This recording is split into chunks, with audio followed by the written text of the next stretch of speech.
Hey everybody, welcome to Geography Core and from today onwards we are starting the series जहाँ पर हम class 12 Geography की second book को start कर रहे हैं that is India, People and Economy. Okay, so before that we have studied the fundamentals of human geography in 3 different versions जहाँ पर हमने detailed explanation भी देखा है पूरे बुक का. सेकेंडली हमने इंपॉर्टेंट क्वेश्चन आंसर सीरीज भी देखी है एंड थर्डली हमने एक क्विक समरी वर्जन भी किया है ऑफ दैट बुक. सो वो बुक जो है हम कम्प्लीटली 2-3 बार पढ़ चुके हैं and from today we are starting the second book. ठीक है, जिसमें हमारा सबसे पहला चैप्टर है population, distribution, density, growth and composition. ठीक है, तो सिमिलर चैप्टर हमारे बुक 1 में भी था जिसमें एक जनरल आइडिया दिया गया था पॉपुलेशन के बारे में. साथ ही उसमें हमने वर्ल्ड के पर्सपेक्टिव से पॉपुलेशन को देखा था.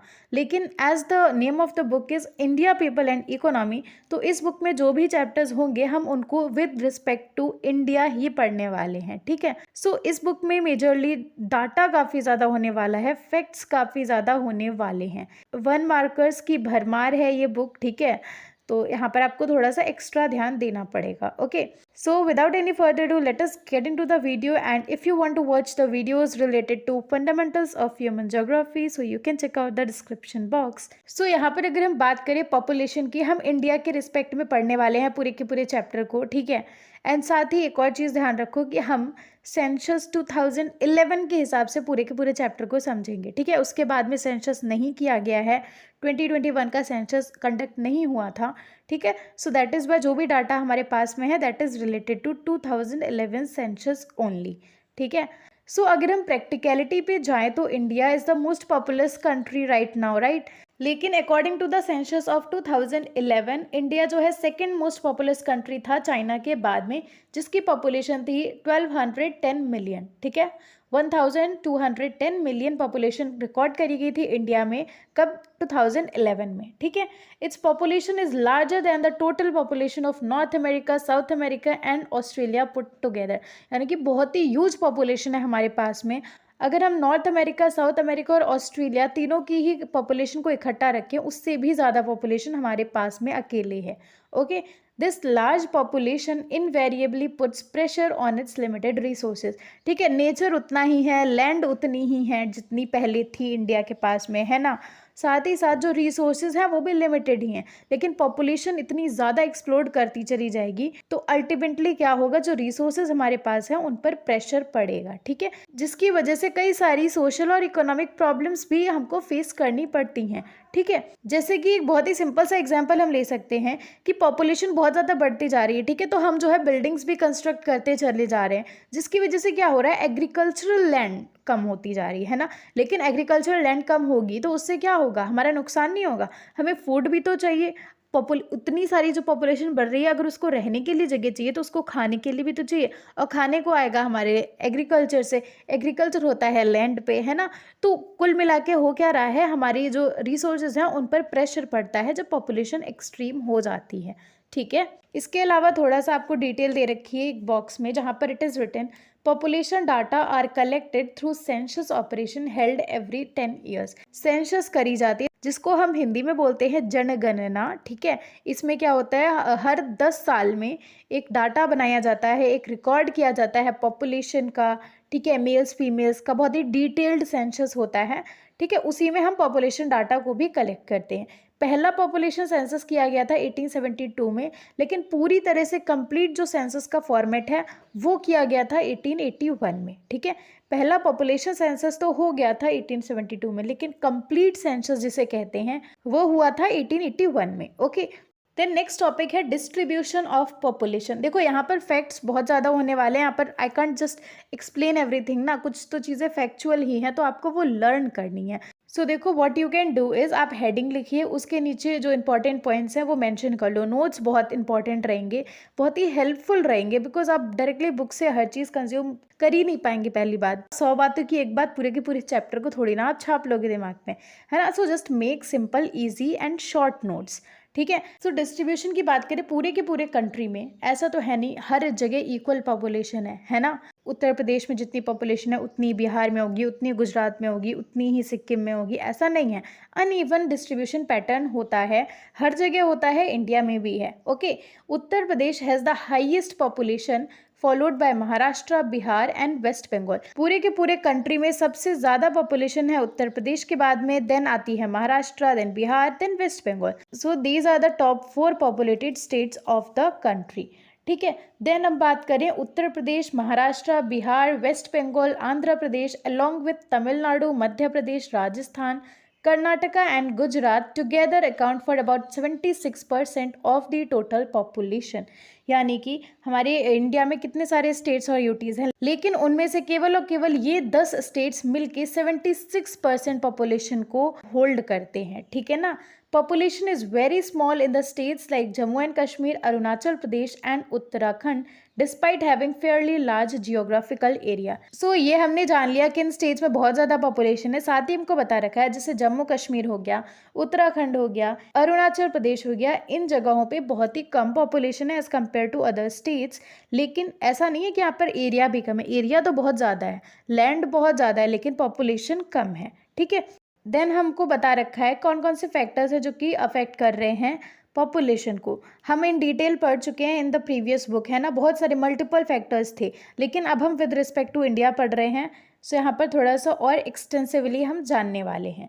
देखो, climate along with terrain and availability of water बहुत ही ज़्यादा डिटरमाइन करते हैं कि किस तरह का पॉपुलेशन डिस्ट्रीब्यूशन होगा। ठीक है, सेकेंडली क्या है, टेरेन, किस तरह की लैंड एरिया है, माउंटेनस है, प्लेन एरिया है ना, एंड साथ ही पानी अवेलेबल है या नहीं। ये जो 2-3 चीज़ें हैं ये बहुत ही ज़्यादा डिटरमाइन करती हैं किसी भी एरिया की पॉपुलेशन को। ठीक है, north Indian plains, deltas and coastal plains have higher proportion of population. ठीक है, सिंपल सा रीज़न है, नॉर्थ इंडियन प्लेन्स बहुत ही ज़्यादा फर्टाइल है एंड प्लेन एरिया है ना, तो यहाँ पर सेटलमेंट इजीली पॉसिबल है। डेल्टाज एंड कोस्टल प्लेन्स, यहाँ पर हमें हायर पॉपुलेशन देखने को मिलेगी as compare to the interior districts of southern and central Indian states, Himalayas, some of the north eastern and the western states. तो यहाँ पर आपको कंपैरिजन दे रखा है कि किन एरियाज में जो है पॉपुलेशन ज़्यादा है एंड किन एरियाज में कंपैरेटिवली कम है। ठीक है, इसके अलावा development of irrigation in Rajasthan, availability of mineral and energy resources in Jharkhand and development of transport network in peninsular states resulted in moderate to high concentration of population। ये वो जगह है जहाँ पर पहले पॉपुलेशन बहुत कम हुआ करती थी, लेकिन क्योंकि इरिगेशन अवेलेबल है राजस्थान में, मिनरल अवेलेबल है झारखंड में, ट्रांसपोर्ट नेटवर्क है पेनिनसुलर स्टेट्स में, इसलिए अब यहाँ पर पॉपुलेशन बढ़ गई है। पहले कम थी, अब बढ़ गई है। क्यों बढ़ गई है? Reasons I have told you. इसके अलावा evolution of settled agriculture and agricultural development, pattern of human settlement, development of transport network, industrialisation and urbanisation are the important socio economic factors. जैसा कि मैंने बताया, हम अभी फैक्टर्स ही पढ़ रहे हैं ना, तो वो फिजिकल फैक्टर्स थे। ठीक है, अब यहाँ पर हमको ये बता रखे हैं कुछ सोशल और इकोनॉमिक फैक्टर्स जो कि किसी भी रीजन की पॉपुलेशन को अफेक्ट करते हैं। ठीक है, regions falling in the river plains and coastal areas of India have larger population concentration. जो कोस्टल एरियाज हैं, जो रिवर प्लेस है, वहाँ पर हमें बहुत ज़्यादा पॉपुलेशन देखने को मिलेगी। Urban regions of Delhi, Mumbai, Kolkata, Bengaluru, Pune, Ahmedabad, Chennai and Jaipur have high concentration of population. Reason क्या है? Due to industrial development and urbanisation. इन रीजन्स में अर्बनाइजेशन है, इंडस्ट्रीज़ हैं, इसलिए यहाँ पर पॉपुलेशन ज़्यादा है। ओके, फिर अगला टॉपिक है that is density of population, जिसका मतलब क्या होता है, किसी एक स्क्वायर किलोमीटर एरिया में सपोज ये एक लैंड है, ठीक है, इसमें कितने लोग रह रहे हैं ऑन एन एवरेज, ये कैलकुलेट किया जाता है डेंसिटी ऑफ पॉपुलेशन के थ्रू। ठीक है, so it is expressed as number of persons per unit area. ठीक है, the density of population in India is 382 persons per square kilometre. देखो, एक चीज़ ध्यान रखो, पूरे के पूरे चैप्टर में जो हम ये नंबर्स पढ़ने वाले हैं ना, कि 382 पर्सन्स पर स्क्वायर किलोमीटर, या आगे जो भी ये कैलकुलेशंस आएंगी, ये सारा का सारा डाटा हम पढ़ रहे हैं according to the census of 2011। So ये चीज़ बार बार मेंशन करने की आई होप ज़रूरत नहीं है। जस्ट डू रिमेंबर, हम पढ़ रहे हैं पूरे का पूरा chapter according to the census of 2011। ठीक है ना। सो क्योंकि ये फैक्ट्स हैं, ये आपको याद होने चाहिए एज द करेक्ट नंबर, है ना। यहाँ पर ऐसा अंदाज़ा नहीं चलेगा या आप बना के आंसर लिख दो, ऐसा नहीं चलेगा, है ना। So you have to remember the exact number. तो अगर हम बात करें 2011 के हिसाब से, इंडिया में जो डेंसिटी ऑफ पॉपुलेशन है वो है 382 पर्सन पर स्क्वायर किलोमीटर, यानी कि ऑन एन एवरेज पूरे कंट्री में 382 लोग रह रहे हैं एक स्क्वायर किलोमीटर में। There has been increase of more than 200 persons per square kilometer over the last 50 year। तो पिछले 50 साल में ही जो है लगभग 200 पर्सन पर स्क्वायर किलोमीटर का इंक्रीज हुआ है इन इंडिया। ठीक है, it increased from 117 persons per square kilometer in 1951 to 382 persons per square kilometer in 2011। तो 1915 में इंडिया की डेंसिटी थी 117 persons, लेकिन अब 2011 में इसकी डेंसिटी हो गई है 382 persons। तो you can see the difference, कितना मेजर डिफरेंस आया है, कितनी रैपिड ग्रोथ आई है इन द डेंसिटी, है ना। अब हम इंडिया के अंदर आते हैं डिफरेंट स्टेट्स में, तो देखने को मिलेगा कि जो डेंसिटी है इंडिया में वो रेंज करती है फ्रॉम 17 persons पर स्क्वायर किलोमीटर टू 11,297 persons पर स्क्वायर किलोमीटर। किसी एरिया में तो 17 लोग ही रह रहे हैं एक स्क्वायर किलोमीटर में, एंड किसी एरिया में 11,297 लोग रह रहे हैं एक स्क्वायर किलोमीटर में, है ना। It is such a huge range, है ना। सो अगर हम हायर डेंसिटी की बात करें, नॉर्थ इंडियन स्टेट्स के पास में हायर डेंसिटी है, जैसे कि बिहार हैज़ 11,002 persons पर स्क्वायर किलोमीटर, वेस्ट बंगाल में 1,029 लोग रह रहे हैं एक स्क्वायर किलोमीटर में, वहीं पर उत्तर प्रदेश में 828 people are living in 1 square kilometre. ठीक है, यानी कि इन स्टेट्स में जो डेंसिटी है वो काफ़ी ज़्यादा है, हाई है ना। इसके अलावा जो दो पेनिनसुलर स्टेट्स हैं, नेमली केरला जिसकी डेंसिटी है 859 persons पर स्क्वायर किलोमीटर, एंड तमिलनाडु के पास में है 555 किलोमीटर पर स्क्वायर किलोमीटर। तो ये जो स्टेट्स हैं यहाँ पर डेंसिटी काफ़ी हाई है। ठीक है, इसी के साथ साथ मॉडरेट डेंसिटी हमें देखने को मिलेगी असम, गुजरात, आंध्र प्रदेश, हरियाणा, झारखंड और उड़ीसा में। ठीक है, Himalayan region and north eastern states except Assam have relatively low density. तो जो हिमालयन रीजन है और जो नॉर्थ ईस्टर्न स्टेट्स है यहाँ पर बहुत ही कम डेंसिटी देखने को मिलेगी, लेकिन असम इज एक्सेप्शनल केस, यहाँ पर लो डेंसिटी नहीं है। ठीक है, union territories have very high density of population excluding Andaman and Nicobar island.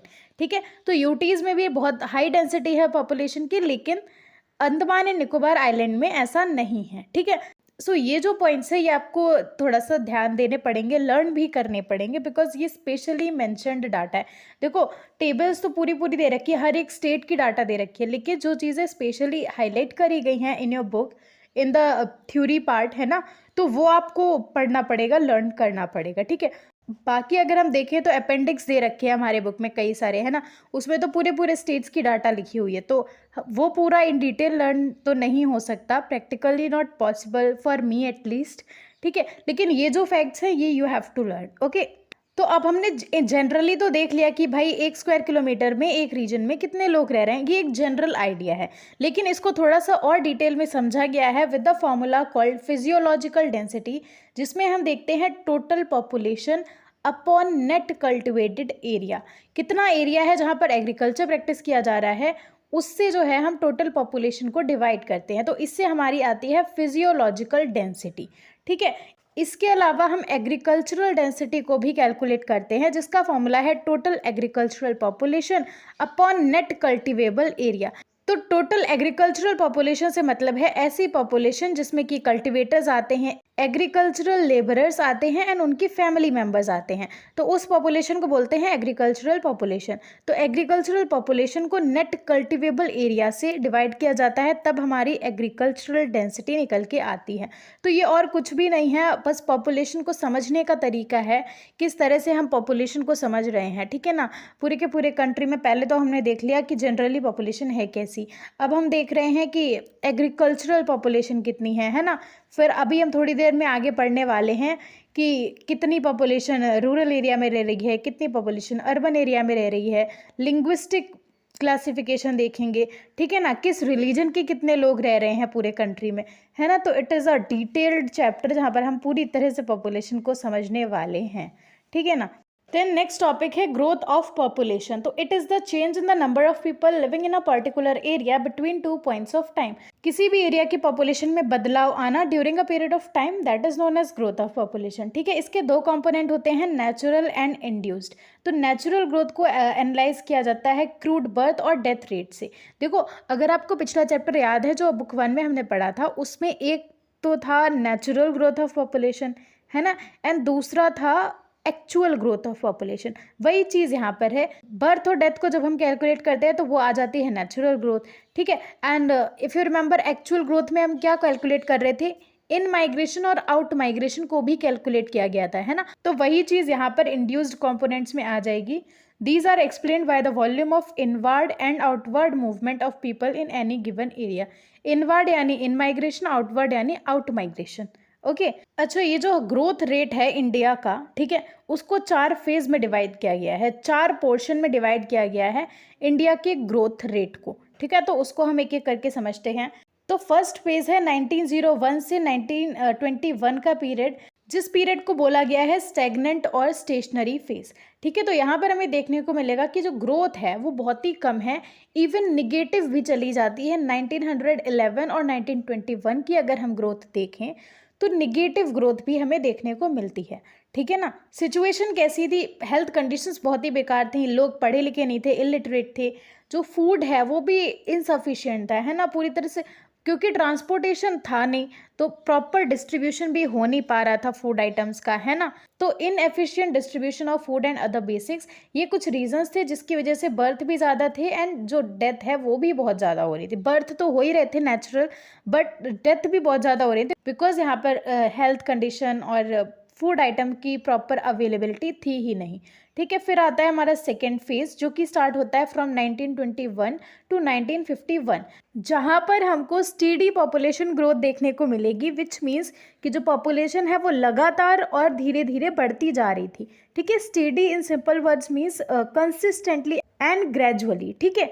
तो धीरे धीरे लगातार पॉपुलेशन बढ़ रही थी इन दिस फेज। तो यहाँ पर क्या हुआ है, हेल्थ में और सैनिटेशन में इम्प्रूवमेंट हो गया, जिसकी वजह से जो मोर्टेलिटी रेट है, जो डेथ रेट है वो कम हो गया, ठीक है ना। ट्रांसपोर्टेशन और कम्युनिकेशन भी बेटर हो रहा था, तो हमें डिस्ट्रीब्यूशन सिस्टम में भी जो है इम्प्रूवमेंट देखने को मिलेगा। बर्थ रेट जो है इस टाइम पे हाई ही था, लेकिन मोर्टेलिटी रेट कम हो गया था। अब क्योंकि बर्थ रेट हाई होता जा रहा है तो डेफिनेटली जो ग्रोथ रेट है वो भी हाई होगी। फिर तीसरा फेज है 1951 से 1981 का पीरियड। यहाँ पर होता है पॉपुलेशन एक्सप्लोजन, यानी कि बहुत ही ज़्यादा अनलिमिटेड पॉपुलेशन हो जा रही है, पॉपुलेशन एक्सप्लोड कर रही है, ठीक है। That is why it is said as period of population explosion, ठीक है। अब यहाँ पर मोर्टेलिटी तो एकदम से गिर गई, लोग मर नहीं रहे हैं, डेथ रेट बहुत ही कम हो गया बिकॉज बहुत ही अच्छी हेल्थ कंडीशंस हो गई हैं, सैनिटेशन अच्छा है, खाना भी अच्छा खासा लोगों को मिल रहा है। लेकिन फर्टिलिटी रेट जो है इट इज़ हाई स्टिल, ठीक है, ये काफ़ी ज़्यादा है। एवरेज एनुअल ग्रोथ रेट अगर हम बात करें तो 2.2% से हर साल पॉपुलेशन इंक्रीज हो रहा था, ठीक है। Also increased international migration bringing in Tibetans, Bangladeshis, Nepalis and even people from Pakistan contributed to the high growth rate, ठीक है। तो ये हमारी इंडिपेंडेंस के बाद का समय है जहाँ पर इंटरनेशनल माइग्रेशन भी होता है, जिसकी वजह से जो अदर कंट्रीज़ के लोग हैं वो इंडिया में आते हैं, तो ये भी जो है पॉपुलेशन इंक्रीज़ करने में मदद करता है, ठीक है। फोर्थ फेज़ हो जाता है हमारा 1981 से आज तक का पीरियड, पोस्ट 1981 टिल प्रेजेंट, ठीक है। तो यहाँ पर हमें देखने को मिलेगा कि जो कंट्री की पॉपुलेशन है वो हाई ही है, but it has started slowing down gradually, धीरे धीरे हमें जो है स्लो डाउन भी दिखाई देगा। It is affected by an increase in the mean age at marriage, improved quality of life, particularly education of females in the country, क्योंकि इस पीरियड में हमें देखने को मिलेगा कि जो एजुकेशन सिस्टम है फॉर फीमेल्स बेसिकली वो काफ़ी अच्छा हो गया है। गर्ल्स जो है पढ़ने लगी हैं, तो एकदम अर्ली एज पे उनकी शादी नहीं हो रही है, एंड एज अ रिजल्ट होता क्या है, जो पॉपुलेशन है वो भी ग्रेजुअली स्लो हो रही है, ओके, ठीक है। सो ये जो 4 फेज थे, इनमें जो 4-6 पॉइंट्स मैंने मेंशन करें, ये सारे के सारे लर्न कर लो। I hope that will be sufficient for your answer make. अगर लॉन्ग में भी आपसे 4 फेजेस पूछे जा रहे हैं तो ये आंसर सफिशिएंट होगा, ठीक है। सो ओवरऑल इंडिया में ग्रोथ रेट कैसा रहा है during the course of time, वो तो हमने समझ लिया। अब हम देखेंगे regional variation in population growth, अलग अलग स्टेट्स में किस तरह से पॉपुलेशन ग्रोथ हुई है, ठीक है। तो यहाँ पर जो है हम विद रिस्पेक्ट टू 1991 एंड 2001 की ग्रोथ रेट देखेंगे अलग अलग स्टेट के पैटर्न को, ठीक है। States like Kerala, Karnataka, Tamil Nadu, Andhra Pradesh, Orissa, Puducherry and Goa show a low rate of growth not exceeding 20% over the decade, यानी कि इन स्टेट में 20% से ज़्यादा ग्रोथ नहीं देखने को मिली है इस डिकेड में, ठीक है। Kerala registered the lowest growth rate in the country 9.4%। तो केरला में सबसे कम ग्रोथ रेट हुई थी एंटायर कंट्री में, ठीक है। गुजरात, महाराष्ट्र, राजस्थान, पंजाब, हरियाणा, उत्तर प्रदेश, उत्तराखंड, मध्य प्रदेश, सिक्किम, असम, वेस्ट बंगाल, बिहार, छत्तीसगढ़ एंड झारखंड, यहाँ पर हमें एवरेज ग्रोथ रेट देखने को मिलेगा, दैट इज बिटवीन 20 to 25%, ठीक है। Then during 2001 and 2011 the growth rate of all states and UTs registered lower figure compared to the previous decade of 1991-2001। तो 2001 से 2011 के बीच में हम देखते हैं हर एक स्टेट और हर एक यूनियन टेरिटरी में जो ग्रोथ रेट है वो कंपैरेटिवली कम है as compare to the previous decade, जो कि है 1991 से 2001 का डिकेड, ठीक है। जो 6 सबसे ज़्यादा पॉपुलेटेड स्टेट्स हैं which are Uttar Pradesh, Maharashtra, Bihar, West Bengal, Andhra Pradesh and Madhya Pradesh, इन सभी स्टेट्स का जो ग्रोथ रेट है वो गिरता हुआ नजर आया। The fall being lowest for Andhra Pradesh and highest for Maharashtra. सबसे कम गिरावट हुई थी आंध्र प्रदेश में which is 3.5% and highest fall हमें देखने को मिला महाराष्ट्र में विच इज 6.7%। लेकिन एक्सेप्शनल केसेस तो हर एक जगह आ ही जाते हैं। तो तमिलनाडु की बात करें और पुडुचेरी के, इन्होंने जो है इंक्रीज दिखाया ड्यूरिंग दिस डिकेड। जब सारे ही स्टेट्स में हमें पॉपुलेशन ग्रोथ कम देखने को मिला तो तमिलनाडु में 3.9% इंक्रीज हुआ एंड पुडुचेरी में 7.1% इंक्रीज देखने को मिला during the decade of 2001 and 2011। An important aspect of population growth in India is the growth rate of its adolescents, ठीक है। इंडिया में ग्रोथ रेट का एक important aspect है वो है adolescents की ग्रोथ। Share of adolescents up to the age group of 10 to 19 years is about 20.9%। तो 10 से 19 साल की एज ग्रुप के लोग पूरे कंट्री में लगभग 20% शेयर कंट्रीब्यूट करते हैं, जिसमें से मेल एडोलेसेंट्स हो जाते हैं 52.7% एंड फीमेल्स आर 47.3%, ठीक है। The national youth policy launched in February 2014 proposes a holistic vision for the youth of India, which is to empower the youth of the country to achieve their full potential and through them enable India to find its rightful place in the community of nations। तो basically यहाँ पर जो main problem है वो ये raise करी गई है कि जो यूथ है, जो एडोलेसेंट्स हैं, उनका मेन फोकस होना चाहिए अपने बेटरमेंट में, अपने लाइफ को बेटर बनाने के लिए, ठीक है। वो अपने फुल पोटेंशियल तक जो है चीज़ों को अचीव कर सकें एंड उसी से अल्टीमेटली हमारे इंडिया को भी एक बेटर प्लेस मिलेगा इन दी वर्ल्ड, ठीक है। एंड नेशनल यूथ पॉलिसी के अकॉर्डिंग, सो ये नेशनल यूथ पॉलिसी कब आई, डू रिमेंबर 2014 में, एंड इसने जो है यूथ को डिफाइन किया है as persons in the age group of 15 to 29 years, ठीक है। Government of India also formulated the national policy for skill development and entrepreneurship in 2015।